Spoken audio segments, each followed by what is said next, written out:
Hello बच्चों, आप सभी का स्वागत है हमारी इस वीडियो क्लास में।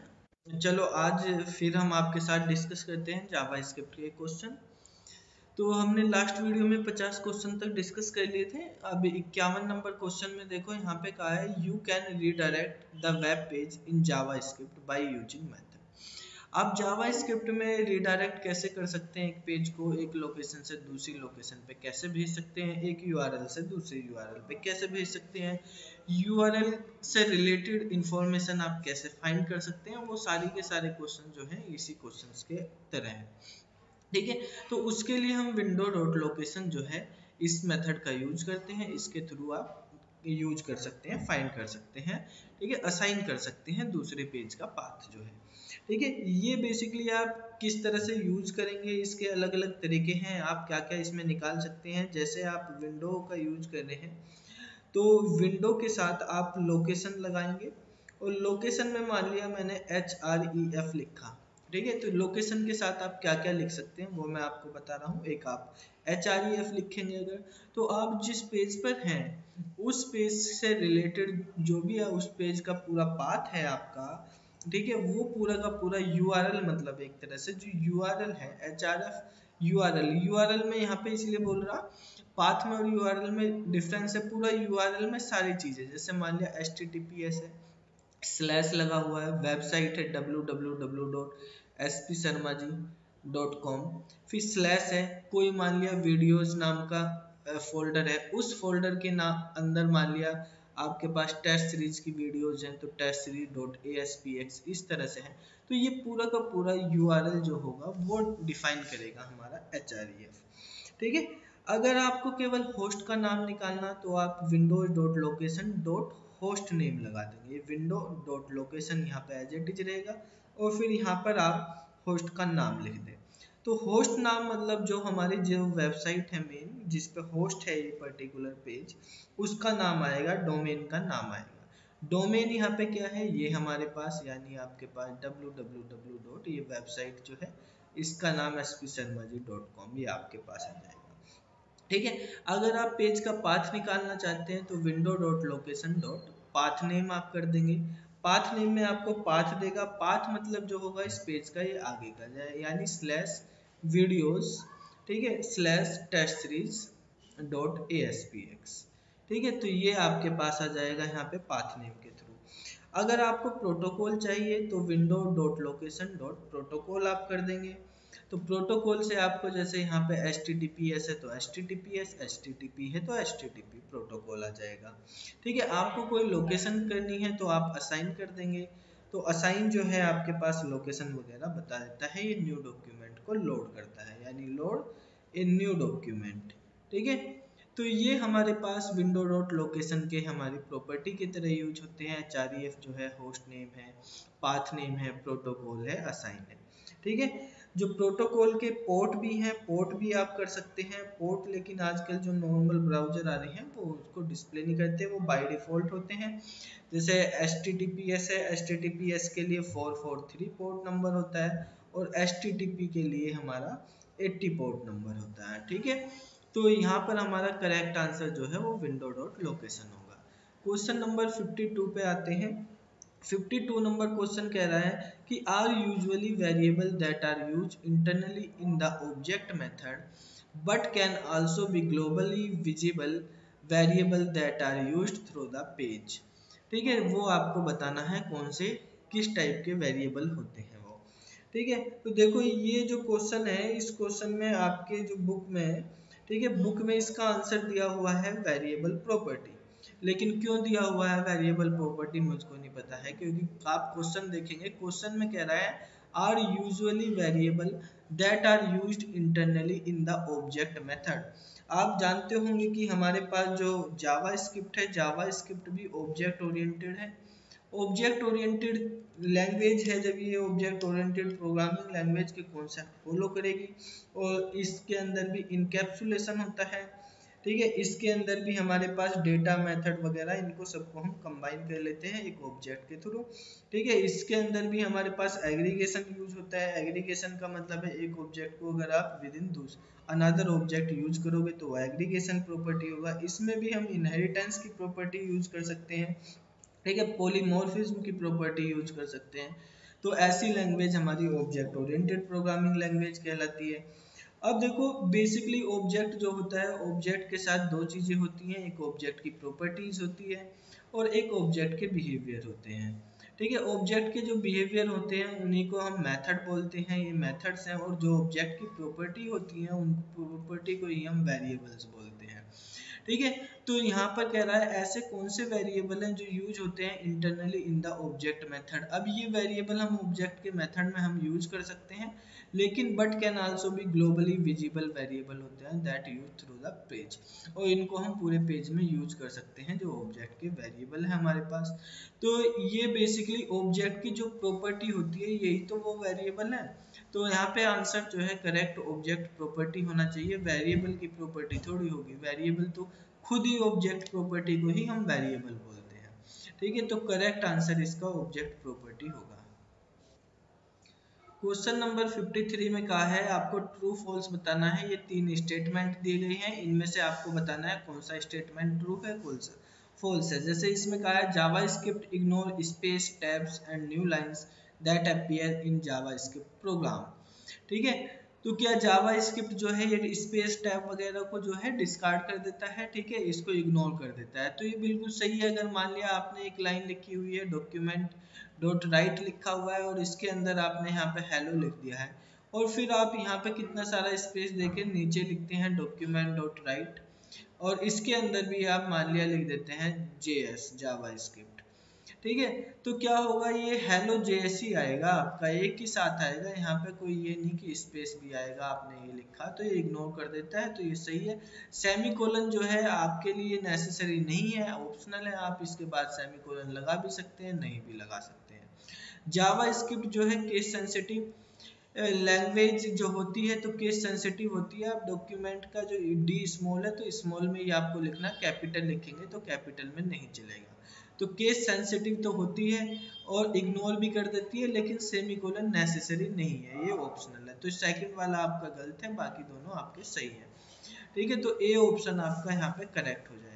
फिर 54 क्वेश्चन में कहा है कि विच of the following is not an operator in Java script. Java script में इनमें से कौन सा ऑपरेटर यूज नहीं होता। ये अरिथमेटिक ऑपरेटर जावा स्क्रिप्ट में यूज किए जाते हैं, प्लस माइनस वगैरह सब कर सकते हैं। Comparison, less than, greater then, conditional operator, question mark, और ये ठीक है कोलन के साथ आप यूज कर सकते हैं। स्टैटिक ऑपरेटर यहाँ पर यूज नहीं होता है, तो यही आपका करेक्ट आंसर हो जाएगा।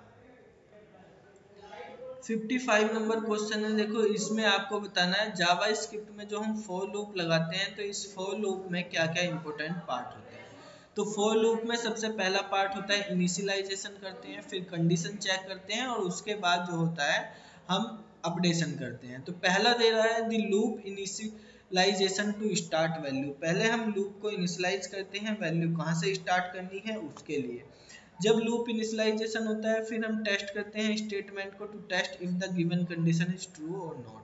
तो उस कंडीशन को चेक करेंगे कि वो कंडीशन ट्रू है नहीं। फिर इटरेशन स्टेटमेंट लगाएंगे इंक्रीज करने के लिए, डिक्रीज करने के लिए काउंटर को। तो ये तीनों स्टेटमेंट हमारे सही हैं।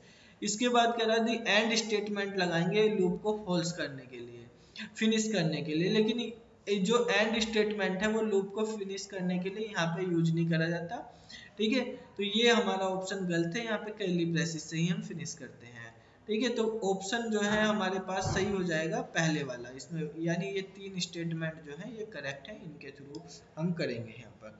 ठीक है, इसके बाद 56 नंबर क्वेश्चन है, इसमें कहा है जावा स्क्रिप्ट जो है हमारे पास is in JavaScript a is simply an identifier followed by a colon, ठीक है, that apply to a statement और ब्लॉक ऑफ कोड। यानी जावा स्क्रिप्ट में एक आइडेंटिफायर का नाम बताना है, ऐसा कौन सा आइडेंटिफायर होता है जिसको हम कोलन के साथ लगा देते हैं, तो वहां पर हम उसको यूज करते हैं किसी लूप को, ठीक है, ब्लॉक को या कोई स्टेटमेंट को जंप वगैरह करने के लिए। ठीक है, तो ये लिखा ना that is applied to statement और ब्लॉक ऑफ कोड पे वो अप्लाई हो जाता है, तो वो लेबल होता है, जैसे गो टू लेबल वगैरह हम यूज करते हैं। ठीक है, तो वहां पर हम गो टू करते थे C++ में, यहाँ पे हम लेबल ही लगा देते हैं। लेबल एक आइडेंटिफायर है इसमें। ठीक है, तो लेबल हम यहाँ पे कोई भी आइडेंटिफायर है, ये प्री डिफाइन रिजर्व कीवर्ड नहीं है, ठीक है, तो आप लगा सकते हैं यहाँ पे कोई भी लेबल का नाम लगा के कोलन लगा देंगे, जैसे लेबल ABC जो भी आपको लगाना उसके अकॉर्डिंग, फिर उसके नीचे लिखेंगे, फिर इसको ब्रेक के साथ कि भाई मुझको ब्रेक करना है लेबल।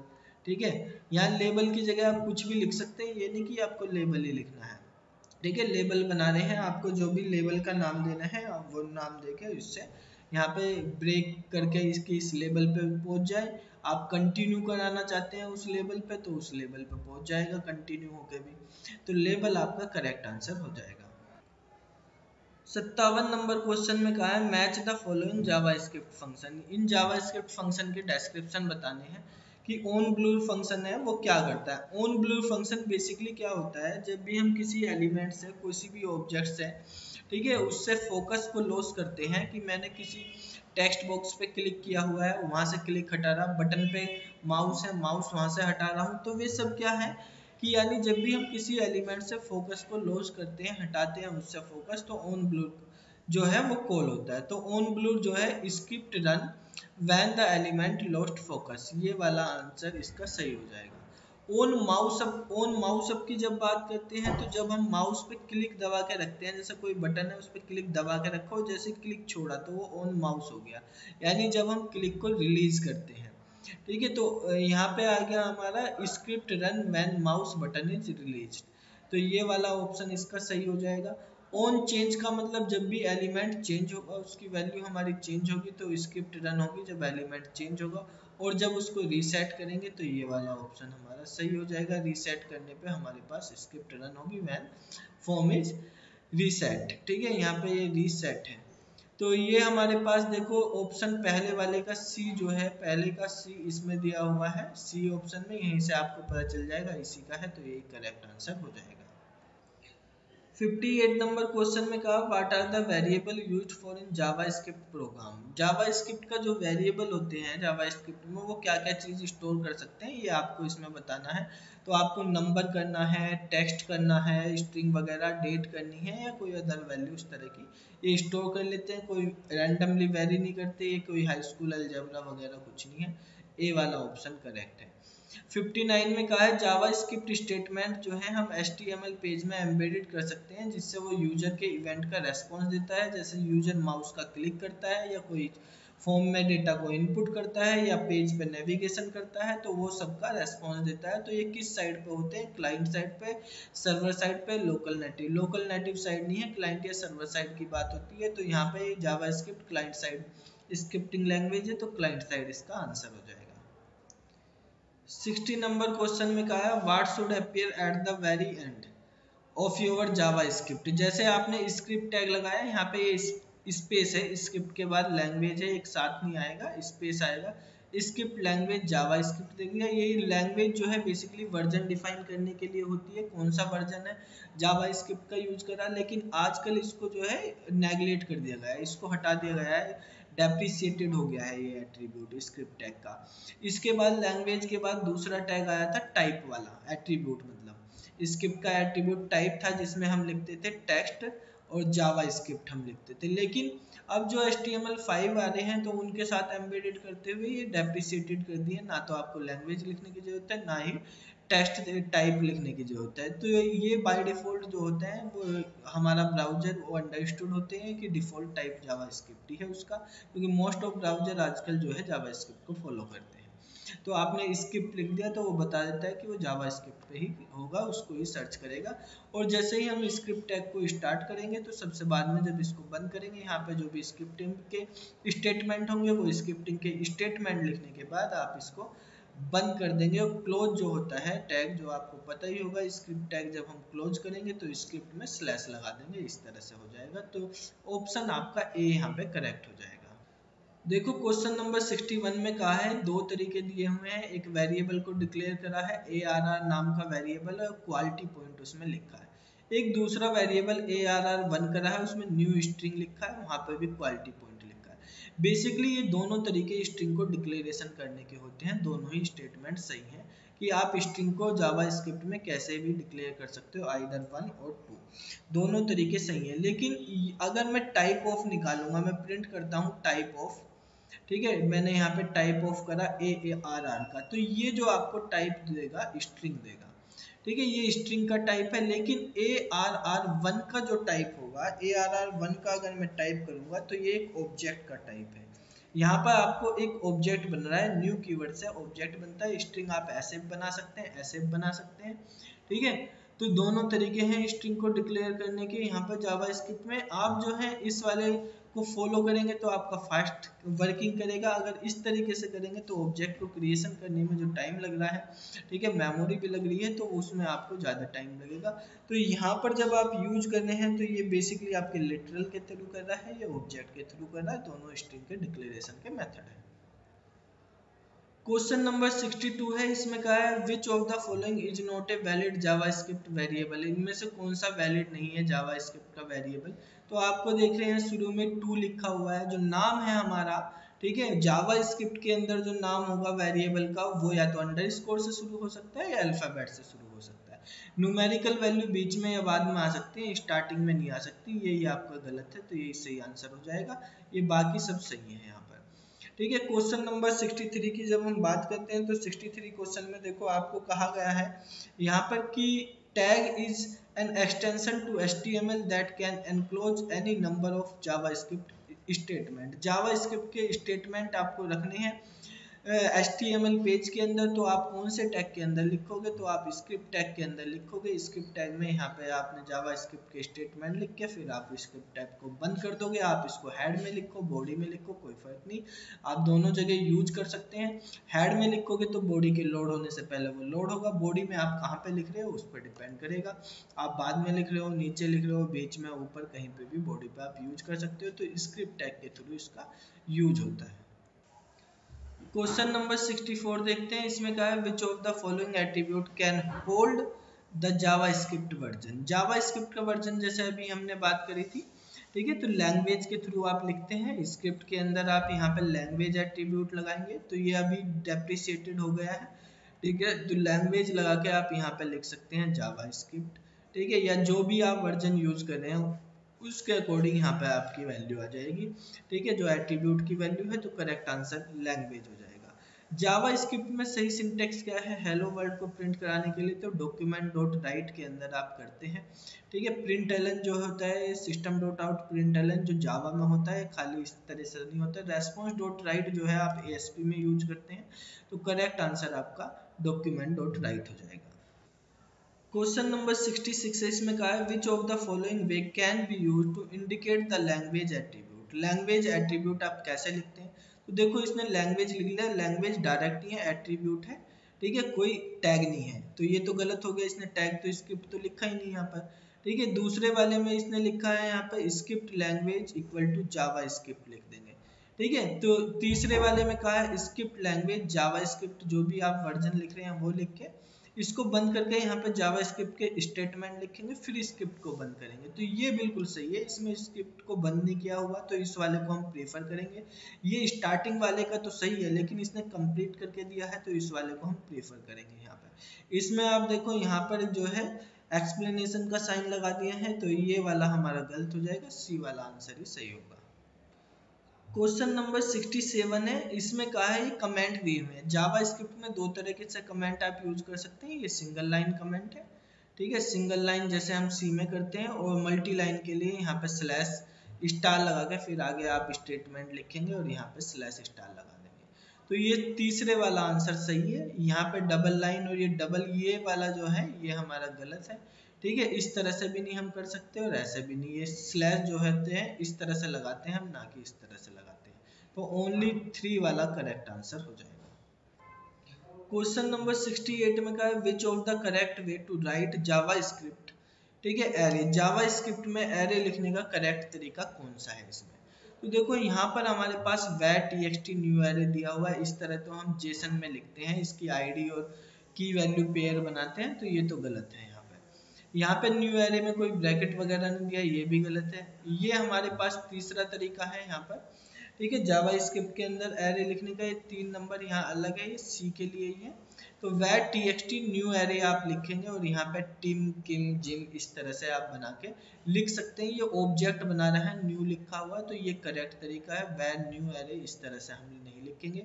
दूसरा तरीका आप ऐसे भी बना सकते हैं, जैसे वह txt है, ठीक है, इसको आप डायरेक्ट ऐसे भी लिख सकते थे, बड़े ब्रैकेट में हम लिखेंगे इसको, जैसे टिम लिख दिया यहाँ पे, किम लिख दिया, ठीक है, और जिम लिख दिया, ये है। तो आपके पास जो है, हमारे पास इस तरीके से भी लिखने का तरीका है। जैसे स्ट्रिंग को दो तरीके बताए थे कि आप डायरेक्ट लिटरल के थ्रू भी लिख सकते हो, ऑब्जेक्ट के थ्रू भी लिख सकते हो। तो ऐसे ही एरे है, ये ऑब्जेक्ट के थ्रू बना हुआ है और ये डायरेक्ट आप यूज कर सकते हैं। तो सी वाला ऑप्शन यहाँ पे करेक्ट होगा। क्वेश्चन नंबर 69 में कहा है which of the following is not considered a JavaScript operator. तो जैसे अभी हमने पीछे देखा था, स्टैटिक हम यूज नहीं कर रहे थे, वहां पे न्यू हम यूज कर सकते हैं। अभी देखा आपने, यहाँ पे हमने न्यू को यूज करा। टाइप ऑफ हम भी बताया था हमने कि इनका टाइप देखने के लिए किसी वेरिएबल का, कि ये txt जो है हमारा ऑब्जेक्ट टाइप का है, ये टेक्स्ट टाइप का है, नंबर टाइप का है, वो ये बता देता है टाइप ऑफ से। डिलीट के थ्रू हम किसी ऑब्जेक्ट को डिलीट कर सकते हैं जो ऑब्जेक्ट बनाया, दिस इसमें यूज नहीं करते हैं। तो ये हमारा बी वाला ऑप्शन जो है करेक्ट हो जाएगा। 70 नंबर क्वेश्चन में कहा है which of the following event fire when the form element loss the focus from button input label select text area. ठीक है, कि यानी कौन सा हमारे पास इनमें से इवेंट फायर होता है, ठीक है, जब हमारे पास जो एलिमेंट से फोकस लॉस होता है। तो अभी हमने देखा था फोकस लॉस होने के बारे में कि ऑन ब्लूर होता है, चाहे किसी से भी हम फोकस लॉस होता है कहीं से। तो जब भी जो हमने मैचिंग वाला क्वेश्चन किया था पीछे, उसमें था, तो ऑन ब्लूर इसका करेक्ट आंसर हो जाएगा। 71 में कहा है using statement is how you test for a specific condition. कौन से स्टेटमेंट के थ्रू आप कोई स्पेसिफिक कंडीशंस चेक करते हैं कि वो कंडीशन सही है या नहीं। सेलेक्ट जो है वो इक्वलिटी पे काम करता है, जो इफ है वो हमारा less than, greater than, equal to, सब तरह की, नॉट इक्वल टू वगैरह सब तरह की कंडीशन को चेक कर लेता है। ठीक है, तो यहाँ पर हमारे पास सेलेक्ट तो यूज भी नहीं करते हैं, हम स्विच का यूज करते हैं। बेसिकली सेलेक्ट हम यूज करते हैं वीबी स्क्रिप्ट वगैरह में, वहाँ पे यूज कर लेते हैं। सेलेक्ट केस वगैरह यूज होते हैं जो वहाँ पर, ठीक है। यहाँ पे हम स्विच के थ्रू यूज करते हैं। फॉर लूप में तो इनिशियलाइजेशन वगैरह लूप होती है, कंडीशन चेक करने के लिए अगर हम केवल स्पेसिफिक कंडीशन की बात करें तो हम इफ का यूज करेंगे। 72 नंबर क्वेश्चन में कहा है which of the following is the structure of if statement. If यहाँ पे जैसे सी में यूज होता है उसी तरह से होता है कि आप इफ लिखेंगे, यहाँ पे कोई कंडीशन देनी, जैसे ए ग्रेटर देन है क्या 5 के, और फिर यहाँ पर आप स्टेटमेंट लिख सकते हैं, कर्ली ब्रेसेस ऑन, या बाद में इनके यहाँ लगा सकते हैं। ठीक है, अगर मल्टी लाइन आप यूज कर रहे हैं तो इफ के लिए कंडीशनल एक्सप्रेशन होगा, अगर वो ट्रू है तो फिर देन यहाँ पे एग्जीक्यूट करेगा जो भी कोड है, फिर कर्ली ब्रेसेस को आप बंद कर देंगे, तो ये वाला आपका सही हो जाएगा, यहाँ पे सी वाला ऑप्शन। 73 नंबर क्वेश्चन है, इसमें कहा है अगर x की वैल्यू 103 है और y की वैल्यू 9 है, तो आपको x modulus equal to y का बताना है, इसकी वैल्यू क्या होगी। तो what is the value of after executing x modulus y equal to y है। तो इसका मतलब यही होता है कि हमारे पास x को मॉडुलस करा है हमने, ठीक है, y के साथ। तो यहाँ पर अगर हम देखेंगे x की वैल्यू जो है हमारे पास वो 103 है, मॉडुलस कर दिया हमने 9 के साथ, तो 11 9 99, 4 आपके पास रिमाइंडर बचेगा। ये रिमाइंडर बताने के लिए यूज करा जाता है हमारा मॉडुलस ऑपरेटर। तो 4 जो है आपके ए वाले ऑप्शन में दिया हुआ है। यहाँ पर इस तरह के जितने भी ऑपरेटर हम यूज करते हैं इन सबको कंपाउंड ऑपरेटर बोलते हैं हम। ठीक है, कंपाउंड ऑपरेटर मतलब किस तरह के, जैसे आप प्लस इक्वल टू करते हैं, इनटू इक्वल टू करते हैं हमारे पास, ठीक है, डिवाइड इक्वल टू करो, या माइनस इक्वल टू करो, या आप मॉडुलस इक्वल टू करो, ये सारे के सारे कंपाउंड ऑपरेटर कहलाते हैं। ये कंपाउंड कर रहा है सम के लिए है, ठीक है, ये मल्टीप्लिकेशन के लिए है, ये डिवीजन के लिए है, ठीक है, माइनस या मॉडुलस के लिए है। ठीक है, इसी तरह से क्वेश्चन नंबर 75 को देखते हैं। पहले एक क्वेश्चन ये है 74, इसको देखते हैं। This system of A blur method in A button object is, ठीक है, सिंटैक्स लिखा है, this syntax of A blur method. Blur method का आपको सिंटैक्स बताना है, ठीक है। अगर हम किसी बटन वगैरह पे यूज कर रहे हैं, तो देखो कोई आपने बटन बनाया, तो मान लिया ये बटन आपने बनाया है और बटन की एक आईडी दे दी है आपने, बटन की आईडी मान लिया ए बी है। या BTN है, जो भी आप देना चाहें वो बटन की आईडी दे दी आपने, और फिर यहाँ पर बटन पे अगर कोई वैल्यू देना चाहते हैं तो आप वैल्यू दे देंगे। ठीक है, यहाँ पे लिख दिया आपने जैसे क्लिक लिख दिया और इस बटन को बंद कर दिया है। अब देखो ब्लूर का कैसे यूज करेंगे, मैं स्क्रिप्ट के अंदर लिखता हूँ जैसे डॉक्यूमेंट, ठीक है, डॉट गेट एलिमेंट, ठीक है, बाई आईडी। हमने कल आपको कराया था ये इस तरह से। अब आपको ब्लूर क्या करना है, जैसे कोई भी फंक्शन होगा उस पे या बटन पे आपको ऑन क्लिक करना है तो ऑन क्लिक पे फंक्शन को कॉल कर सकते हैं किसी को भी। जब आपको किसी भी एलिमेंट की आईडी को, किसी भी एलिमेंट को ब्लूर करना है तो उसकी आईडी लिखेंगे यहाँ पे। जैसे मान लिया किसी एलिमेंट की आईडी AB है, ठीक है, तो डॉट ब्लूर उससे कॉल कर देंगे, डॉट ब्लूर लगाएंगे और उसको कॉल कर देंगे तो वो क्या हो जाएगा, बेसिकली ब्लूर हो जाएगा। ठीक है, तो यहाँ पर आपको डायरेक्टली ब्लूर लिखना है, उसमें कोई आपको पास करने की जरूरत नहीं। कौन से एलिमेंट पे होना वो आप यहाँ पे एलिमेंट की आईडी से या नेम से उसको बता सकते हैं, तो आंसर हो जाएगा आपका ब्लूर फर्स्ट वाला। ठीक है, 75 नंबर का जो क्वेश्चन है इसमें कहा है which of the following is true, यानी if on key down return false. On key down मतलब आपने कोई की प्रेस करी है तो ये कह रहा है the key press event is cancel. जब ऑन की डाउन होगी तो मतलब वो छोड़ दिया गया है, कैंसिल कर दिया गया है। तो ये कह रहा है कि विच इज ट्रू, यानी ये अगर रिटर्न कर रहा है फॉल्स को तो की प्रेस जो है इवेंट कैंसिल हुआ है। इसमें कहा है इफ ऑन की प्रेस रिटर्न फॉल्स तो की डाउन इवेंट कैंसिल हुआ है। ये कह रहा है की प्रेस इवेंट कैंसिल हुआ या की डाउन, जो की प्रेस से हमारा की डाउन इवेंट कैंसिल हुआ है। और ये कह रहा है on key down return false the key up event cancel हुआ या की प्रेस से की अप इवेंट कैंसिल हुआ। तो आपको ये इवेंट समझना है कि ऑन की डाउन और ऑन की प्रेस, इन दो इवेंट के बारे में यहाँ पे बात हुई है, ये इवेंट क्या करते हैं। तो देखो जब हम बात कर रहे हैं इनकी, इसमें एक की अप भी है, एक की अप इवेंट भी दिया हुआ है। देखो यहाँ पर की अप इवेंट भी है, की प्रेस है, की अप है, ठीक है, और की डाउन है। तो ये तीन तरह के इवेंट है। इनका मतलब क्या होता है, किस तरह से हम यूज करते हैं। मान लिया मैंने एक लिखा है इनपुट टाइप, ठीक है, टेक्स्ट लिख दिया है, यहाँ पे एक टेक्स्ट बॉक्स बनाया और टेक्स्ट बॉक्स पे मैं वहीं पे की प्रेस करेंगे आप, जैसे ABC कुछ भी लिख रहे हैं, ठीक है। तो अगर मैंने वहां पे लिखा ऑन की डाउन, ठीक है, और यहाँ पे जैसे ही मैं कोई की प्रेस करूंगा कीबोर्ड से तो मान लिया कोई सो नाम का फंक्शन है उसको मैंने कॉल करा दिया। आप यहाँ पे ये भी लिख सकते हैं, ऑन की प्रेस भी लिख सकते हैं, ठीक है। तो ऑन की प्रेस पे मान लिया सो कॉल करा रहे हो आप, आपके पास ऑन की अप भी है, ऑन की अप, ठीक है। तो ऑन की अप के थ्रू भी आप यहाँ पे कॉल करा सकते हो इस शो को, ठीक है। तो अलग अलग तरीके हैं आपके पास यहाँ पे। तो इनका मतलब क्या है, जब ऑन की डाउन का अगर आप यूज करेंगे तो हर की, कोई भी की आप यूज करेंगे सभी के लिए यूज करता है, वर्क फॉर ऑल कीज, ठीक है।